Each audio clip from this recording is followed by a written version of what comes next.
இதுங்க வசதி வாய்ப்பாக இருக்காங்க. தொழிற்சாலை, பிஸ்னஸ் சம்மந்தப்பட்டது எல்லாமே நல்லா போயிட்டுருக்கு. என்னங்க, மற்றவங்க கண்ணுக்கு பார்த்தீங்கன்னா, இப்போ 4 கார் இருக்குது, 3 டிரைவர் எப்போவுமே இருக்கிறாங்க கூட. டிரைவர் 3 டிரைவர், 4 காருக்கு 3 டிரைவர் இருக்கிறாங்க. ஃபேமிலி எங்கே வெளியூர் போனாலும் சரி, டிரைவர் அவங்க சொந்த டிரைவர் கூட தான் ஓட்டிகிட்டு போவாங்க வருவாங்க. அப்படிலாம் இருக்குது. பிஸ்னஸ் ரொம்ப ஓடிட்டுருக்கு. ஒவ்வொன்றும் சொத்து சுகம் எல்லாமே நல்லா இருக்குதுங்க, நல்லா போயிட்டுருக்குறாங்க. ஆனால் அந்த சாதத்தை கொடுக்குறாங்க, பார்க்குறோம். கடை வாங்கி தாங்க செலவழிக்கணும். கடை வாங்குறது பிச்சை எடுக்கிற நிலைமையெல்லாம் ஓடுதுங்க. என்னங்க இப்படி கடை வாங்குறீங்க? கெஞ்சி கெஞ்சி போய் மற்றவங்கள்ட்ட, உங்களை மாதிரி தொழில் பண்ணுறவங்ககிட்ட நீங்கள் கெஞ்சி கெஞ்சி கேட்குறீங்க. கெஞ்சி கெஞ்சி கேட்டு நீங்கள் உங்கள் குடும்பத்தை ரன் பண்ணுறீங்களே அப்படின்னு சொல்லி நான் சொல்லுவேன். இதெல்லாம் சொல்கிறதுக்கு தைரியம் வேணுங்க. இது சொல்கிறதுலாம் தைரியம் வேணும். ஒரு பெரிய கோடீஸ்வரம் பல பிஸ்னஸ் பண்ணிகிட்ருக்கு, நல்லா ரன் ஆகிட்டுருக்கு. 4 கார் இருக்குது, 2 டிரைவர் இருக்காங்க. அந்த மாதிரிலாம் நல்லா வச்சு போயிட்டுருக்கிறவங்ககிட்ட போய் காரில் வந்தாங்க, நீட்டாக வந்தாங்கன்னு சொல்லி நம்ம சாதம் சொல்ல முடியுமா? அப்படிலாம் சொல்ல முடியாது. கட்டம் என்ன, அதான் சொல்ல முடியும். கட்டத்தில் என்ன நடக்குதோ அதை மட்டும் சொன்னீங்கன்னா தான் நீங்கள் வாழ்க்கையில் செய்ய முடியும். வந்தவங்கள்ட்டே செய்ய முடியும். அவங்க 100 பேர் தாட்டி விடுவாங்க. அதை விட்டுட்டு ஆள் நீட்டாக வர்றாரு, வண்டி வாகனத்தில் கார் வர்றாரு, சொகுசு கார், ஆடி காரில் வரான்னு சொல்லி பந்தாவெல்லாம் பேச முடியாது. சாதகத்தை பொறுத்தளவு அந்த பந்தாவாக பேசவே கூடாது. கட்டம் என்ன சொல்லுது, இன்றைக்கி என்ன திசை புத்தி ஓடுது, அதுக்கு தகுந்த மாதிரி நீங்கள் எடுத்து சொன்னீங்கன்னா கண்டிப்பாக வாடிக்கையாளரும் சந்தோஷப்படுவாங்க. அவங்களும் அந்த நீங்கள் சொல்கிற வழிமுறையை பயன்படுத்தி எந்த கோயிலுக்கு போய் எதை வழிபட வச்சுக்கலான்னு சொல்லி அவங்களும் ஒரு நல்ல முடிவு எடுப்பாங்க. அப்போ இப்போ பல கோடிக்கு சொந்தக்காரங்க பல பிஸ்னஸ் பண்ணியிருக்கிறாங்க. கடன் வாங்கி பிரச்சனை. கைமாற்று வாங்குறது, வீடு வீடாக போய் சொந்த பந்தம் தெரிஞ்சவங்களாம் போய் 1 லட்சம் கொடு, 5 லட்சம் கொடு, 1000 கொடு, 10,000 கொடுன்னு வாங்குறது. என்னங்க இதெல்லாம் அப்படின்னு கேட்டால் அப்படியே அந்த சாதுகிற அந்த ஹஸ்பண்ட் ஒய்ஃபு தான் வந்தாங்க, அப்படியே சன்னாயிட்டாங்க. இதை கேட்கத்தாங்க வந்தோம். நல்லா தொழில் போயிட்டுருக்கேன், வர செலவு, பேங்க் பேலன்ஸ் என்னென்னோ போகுதுங்க. ஆனால் நாங்கள் அது கைமாற்ற வாங்குறது மட்டும் நிற்க மாட்டேதுங்க.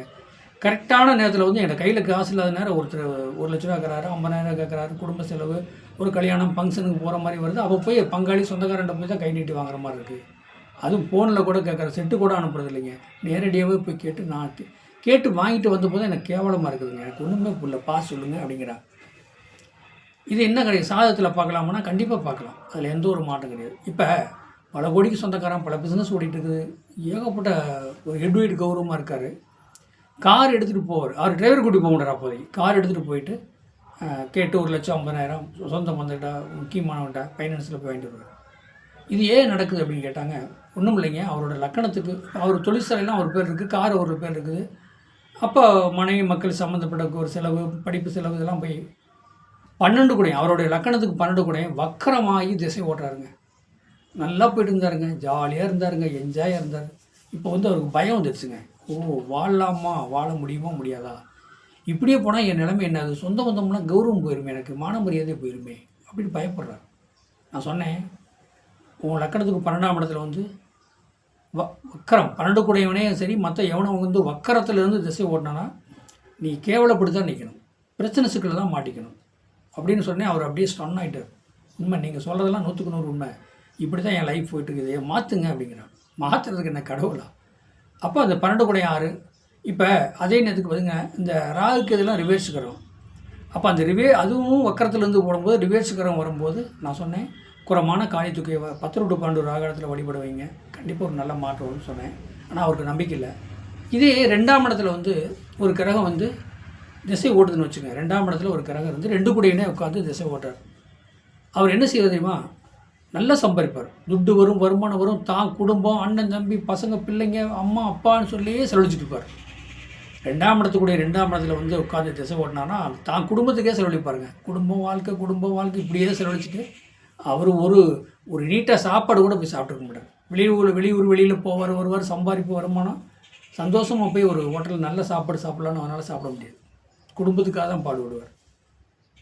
அதே நேரத்துக்கு 12 கூடையவன் ஆட்சி பெற்று திசை ஓட்டுறாரு, வக்கரமெல்லாம் இல்லை, நார்மலாக இருந்து திசை ஓட்டுறாருன்னா 12ஆம் இடங்கிறது சைன போகுங்க. சந்தோஷம், உல்லாசம், கண்ட பெண்கள் கொண்டு காசு கொடுத்தே வருவார்.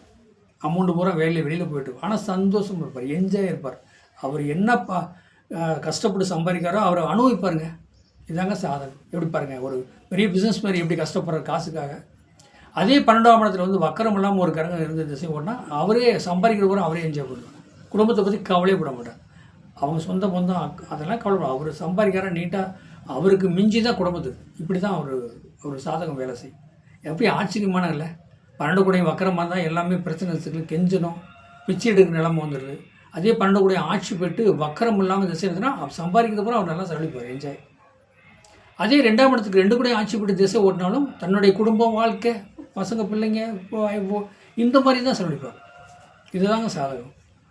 உங்கள் சாதகம் பார்க்க விருப்பப்பட்டால் ஆன்லைன் அஸ்ட்ரோ பழனி டிவி என்னோடய சேனல். என் சேனலை சப்ஸ்கிரைப் பண்ணுங்கள், பெல் பட்டன் ஆன் பண்ணுங்கள். 95 14 77 10 74 என்னுடைய நம்பருக்கு வாட்ஸ்அப் பண்ணுங்கள். உங்கள் சாதத்தை தெளிவாக பேசலாம். வாழ்க வளமுடன், வாழ்த்துக்கள்.